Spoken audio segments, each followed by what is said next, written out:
In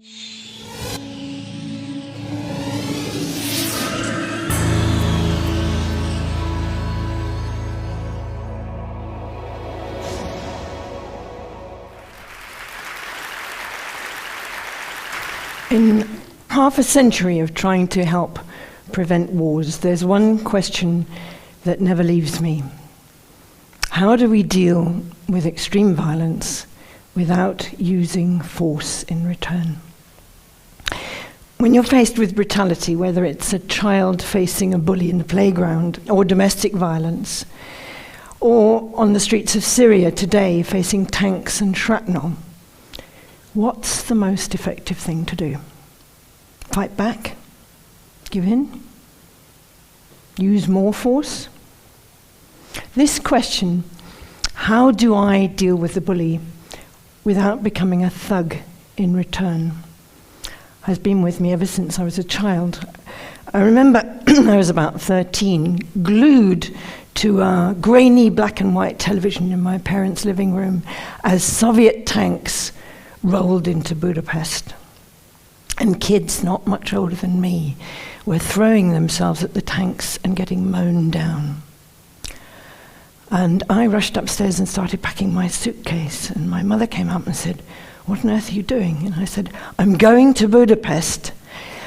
And she said, "What on earth for?" And I said, "Kids are getting killed there. There's something terrible happening." And she said, "Don't be so silly."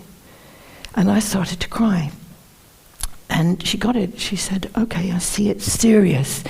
You're much too young to help. You need training. I'll help you, but just unpack your suitcase." And so I got some training and went and worked in Africa during most of my 20s. But I realized that what I really needed to know I couldn't get from training courses. I wanted to understand how violence, how oppression works. And what I've discovered since is this. Bullies use violence in 3 ways.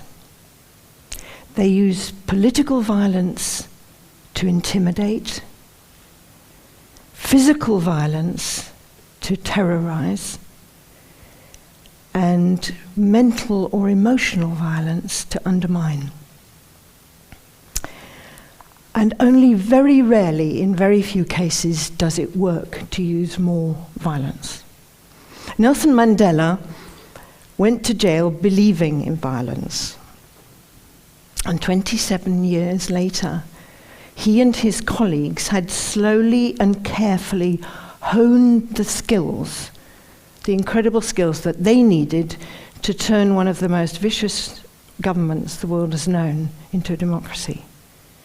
And they did it in a total devotion to non-violence.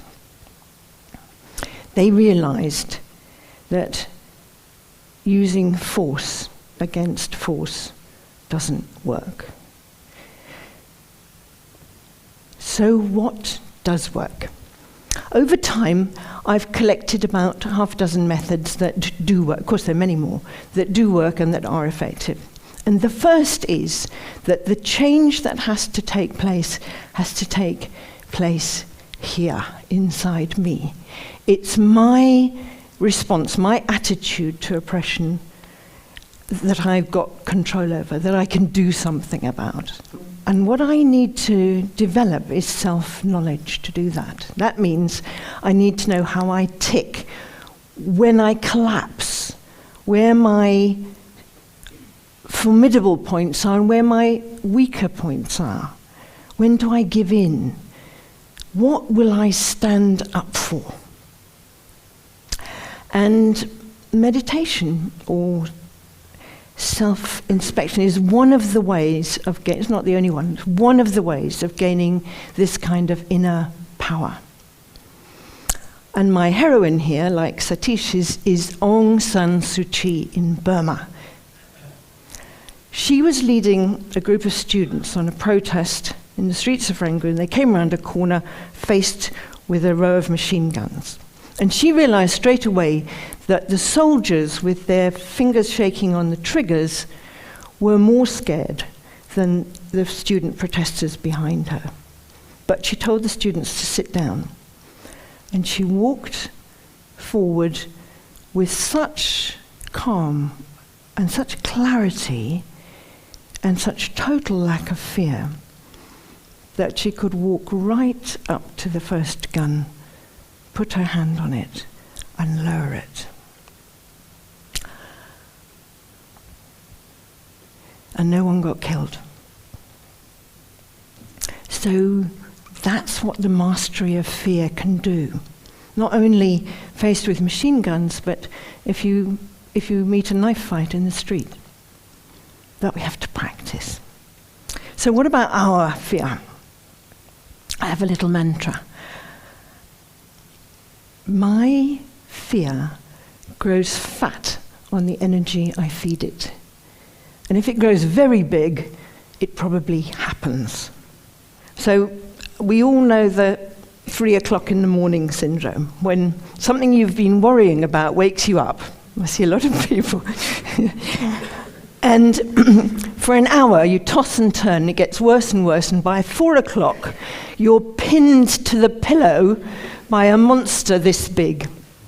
The only thing to do is to get up, make a cup of tea, and sit down with the fear like a child beside you.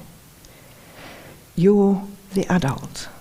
The fear is the child. And you talk to the fear and you ask it what it wants, what it needs.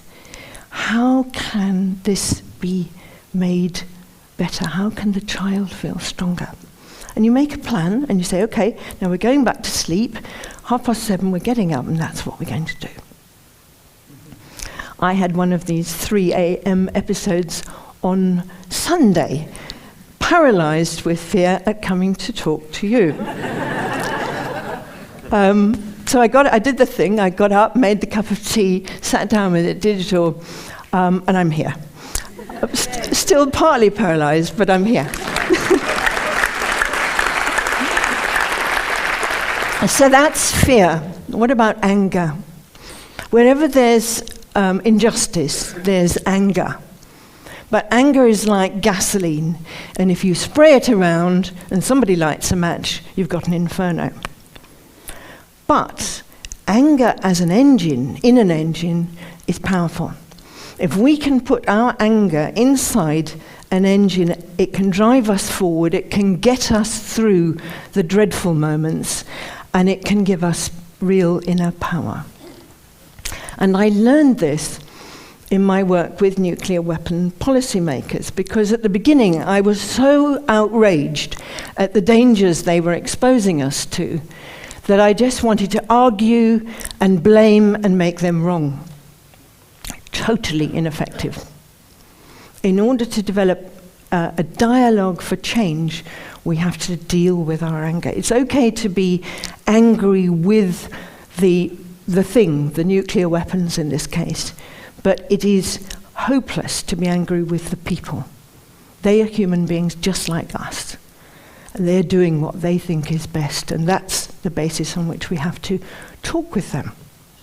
So that's the third one, anger. And it brings me to the crux of what's going on, or what I perceive is going on in the world today, which is that last century was